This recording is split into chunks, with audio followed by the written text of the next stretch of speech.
Hello 3G artists. Today we're going to be working on adding color to our animals in 4 views. So you are going to need a few supplies.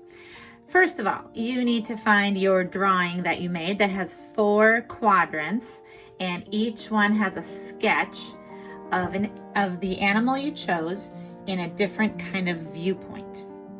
The next thing you need is you need to have your photographs handy so you can see how the coloring should look when we add color. We're going to be using oil pastels today to color, and if you don't have oil pastels, of course, please use whatever you have at home that would be the best choice for you. So maybe you have regular crayons, those won't blend, but you could use them. Colored pencils might actually be a good substitute. Again, they're not going to blend so much, but you can get a lot of detail with colored pencils. Markers, not so much, unless you also use a cup of water and try doing some blending with some water. But I guess I would say if you don't have oil pastels, maybe go for the colored pencils. If you do have oil pastels, please use those because I want to teach you a few techniques that will be used today. Also, if you've got oil pastels, you're going to want a few Q-tips, maybe more than 2. You're going to want a piece of scratch paper. This is just regular paper, doesn't matter what kind of paper, because you're just going to use that to kind of rest your hand on so you don't smudge or blur as you're moving across your paper. And in this lid right here, I have some oil. I would recommend baby oil if you have it. I don't have any at home, so I've got some olive oil in there. Vegetable oil works fine too. Probably any oil you can get from the kitchen might work okay. So, of course, you're not probably coloring an eagle unless that's what you chose. So during the video today, I'm just going to be showing you some techniques and some tips. But of course, you're going to be adding the color that works for your animal. So I'll be fast forwarding through a lot of what I do today, but I will be showing you some tips and techniques. Hopefully that will help you in your coloring of your animal. So the first one I'm going to start with, my first tip actually is if you're right-handed, you should start over on this side and work your way across the paper this way, so that you're not smudging as you're going. I, however, am left-handed, so I'm going to start on this side and work my way across the other way. All right, so I'll be starting over here, and I am going to encourage you with my first tip to start with the background. I don't want to have any of your pictures with just regular white paper in the background. Even if your photo doesn't have anything in the background, you should add something, okay? So in my picture right here that I'm looking at, this eagle has a black background, but I'm not really wanting to go that route because I'm going to be outlining these lines with some black framing, and I just think it would look better if I did something different in the background. So because a lot of these other pictures have blue in the background, I think I'm going to stick with blue, like the blue sky. So my first tip is start with the background, and then my second tip is when you're doing like the background or a big space, you might want to peel the paper off of your crayon and rub it lightly in the back. Now don't try to get all the way to the edges. Don't draw any lines or anything like that. Once you do that, you're going to want to take your Q-tip, dip it in oil, and then just start kind of blending it. It'll start to feel a little bit like paint. You might need to add more oil pastel as you go.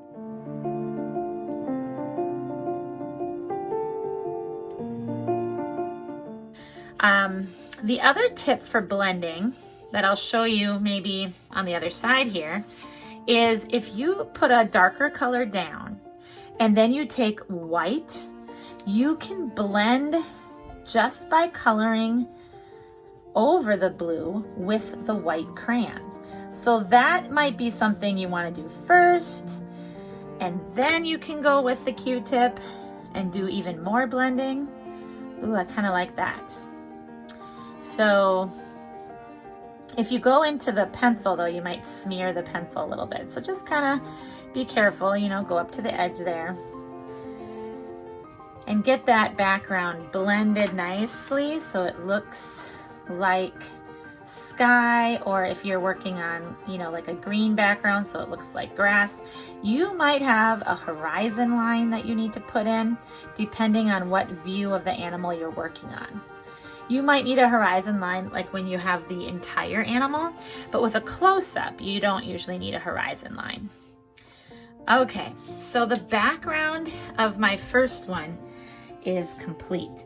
Now I'm going to zoom in a little bit so you can see how I'm going to work on the feathers of this bird. Now the eagle that I'm looking at, of course, is a bald eagle, which means that he has white feathers on his head. So you might be thinking, how, like if you're doing an animal that's got white fur or something like that, you might be thinking, how do I color that with just my white? And that's a really good question.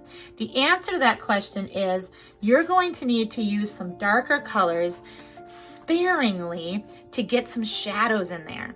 So when I look at this eagle, I see that there's some shading of some browns and some grays. How do I get brown and gray in there? I'm just going to take whatever brown I only have this brown. If I had a different shade, I might choose a different shade, but this is the only one I have. So I'm going to go in the direction that his feathers would go, and I'm just going to lay down some brown lines. Now, not too many because I don't want it to turn out too much brown. I'm also going to put a little bit of black in because that will turn gray once I start blending it. And so I'm just going again in the direction of the feathers. Then I take that white crayon. Now you'll notice if you've blended it with other things that it starts to get dirty. If you're being really careful, you might want to have, you know, a separate sheet of paper handy, just a scratch piece of paper or even a paper towel so that you can kind of just rub it off and get those little crumbs off of there. All right, now watch as I go across. I'm blending the black, I'm blending the brown. I'm just coloring really hard with the white so it starts to look kind of shadowy. And there's nothing particular that I'm doing with the white except that I'm just kind of going in the direction that his feathers would go. And I'm going to go all the way out to the edge where I drew the line for the edge of his head. Go all the way down into these zigzags. Now the beak is going to be a yellowish orange color, so I'm not going to go up there yet. All right, now do you see all these crumbles? Here's another tip. If you try to brush those away, they're going to smear everywhere. And if you blow them, they don't really go anywhere, or you'll make a mess up here. So I like to take it to the trash can and tap it off. So I'm just going to do that real quick. Tap, tap, tap, and then I'm back. All right, so now I'm going to go back again with my Q-tip and some oil just to give it even more of a blended look. Then you can also kind of spread it into the parts that you maybe need to bring it a little further. I need to get some shadows up closer to the beak. You can kind of move those colors around a little bit to get them where they need to be.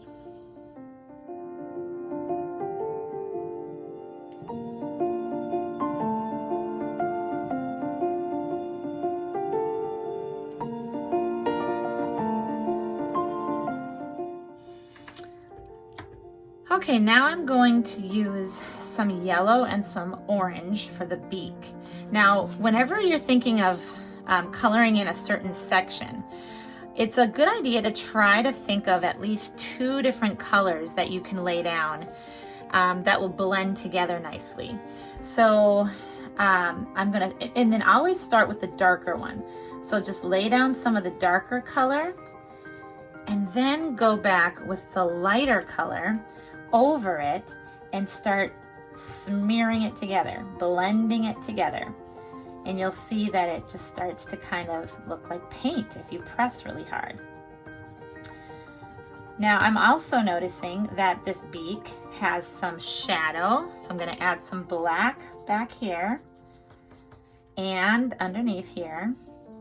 And there's some white highlights up here on the top. So I'm just going to add a little white right there. Now I'm going to use the white to kind of smear those shadows in there and the bottom. And then I'm going to use my oil to give it even more of a smooth look.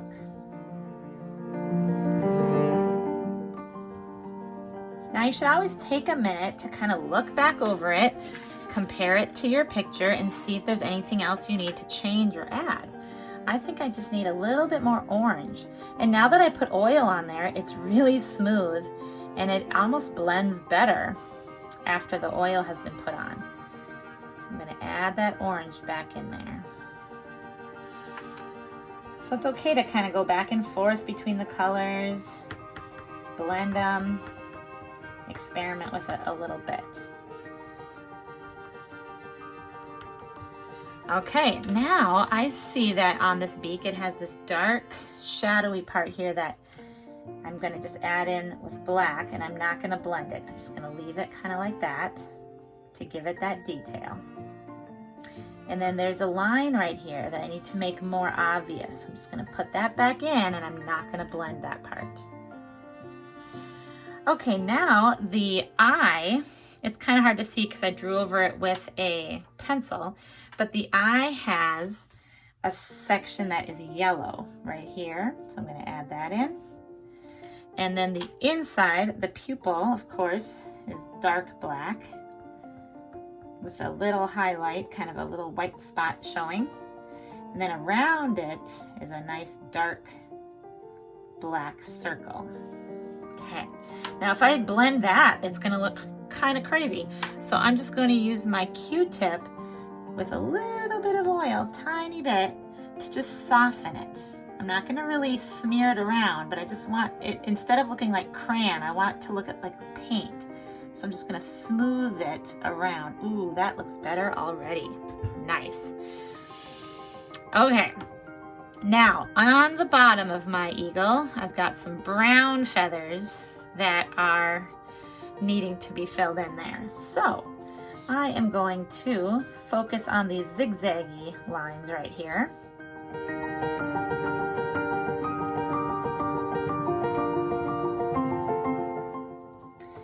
And when you first fill in that color, you'll notice it just looks kind of messy, like crayons, you know? And then you go, oh, I need to blend that. I'm going to add in a little bit of black for some shadows. Then I'm going to use my white crayon to start blending it.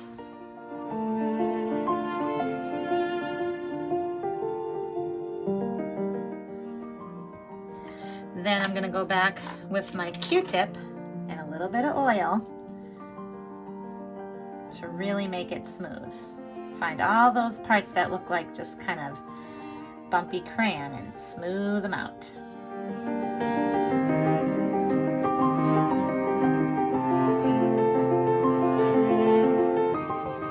All right, now I'm going to let you know that on these parts right here where the straight lines were drawn to separate the quadrants, at the end of it all, when we're all done, we are going to go over those lines with nice, dark, thick, either black paint, if that's what you have, or a black permanent marker, maybe even the black crayon, if that is what works best. So some way we're gonna put those lines back in there with nice, thick black. So don't worry so much about getting that perfect edge there, because we'll cover over it. All right, I'm gonna tap it off again to get those crumbs off.